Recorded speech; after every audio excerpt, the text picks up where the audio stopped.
நண்பர்களே, இன்றைக்கி வந்து நம்மளோட பிஜன் லாஃப்ட்டை ஃபுல்லாக வந்து க்ளீன் பண்ணிட்டோம். க்ளீன் பண்ணுறப்ப நான் வந்து மாஸ்க் யூஸ் பண்ணேன்.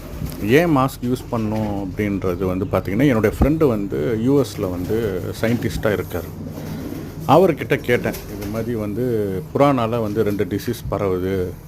ஒன்று வந்து அதோடைய எச்சத்தினால வந்து ஒரு டிசீஸ் பரவுது, இன்னொன்று வந்து அதோட ஃபெதர்ஸ்லேருந்து வருது அப்படின்னு.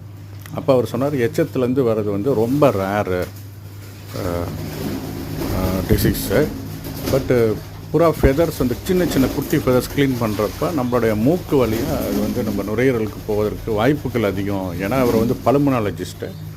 அதனால் அவர் சஜஸ்ட் பண்ணுறார், 1க்கு 2 மாஸ்க் போட்டுட்டு நீங்கள் வந்து க்ளீன் பண்ணுங்கள் அப்படின்றதான் அவரும் சஜஸ்ட் பண்ணுறாரு. நானும் நண்பர்களே உங்களுக்கு சொல்கிறேன், 1க்கு 2 மாஸ்க் போட்டுட்டு க்ளீன் பண்ணிவிட்டு சுத்தமாக நம்மளோட கூட நம்ம வச்சுருப்போம். நன்றி நண்பர்களே.